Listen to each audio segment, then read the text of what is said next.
Hi అండి, అందరికీ నమస్కారం. ఈ మధ్య స్నాక్స్ ఏం లేవండి.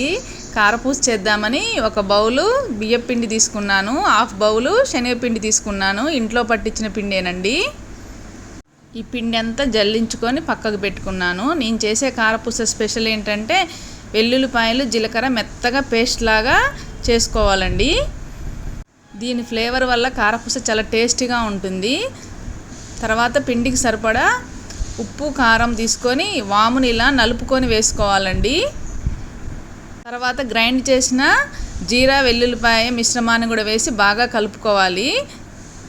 ముందే కళాయి పెట్టి ఆయిల్ బాగా వేడి చేసి ఒక 2-3 స్పూన్ల ఆయిల్ వేసి ఇలా కలుపుకోవాలి. ఇలా పిండి ముద్దను రెడీ చేసి పక్కన పెట్టుకున్నానండి. నేనైతే ఫ్రీడమ్ ఆయిలే వాడుతున్నాను.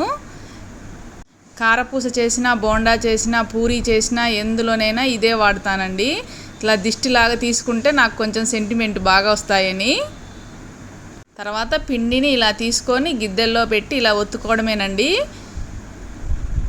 ఆయిల్ చాలా వేడిగా ఉంటే కారపూస బాగా పొంగుతుంది, చాలా టేస్టీ కూడా ఉంటుందండి. చూడండి, కరకరలాడే కారపూస రెడీ అయింది.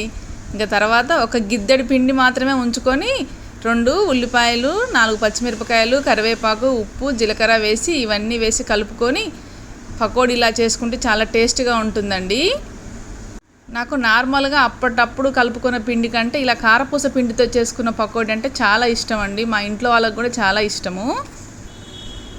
చూడండి, కరకరలాడే కారపూస, కమ్మనైన పకోడీ రెడీ. కారపూస నవ్వులుతుంటే వాము ఫ్లేవరు, జీరా ఫ్లేవరు, వెల్లుల్లిపాయ ఫ్లేవర్ కరెక్ట్గా కనిపిస్తుందండి. Thank you for watching.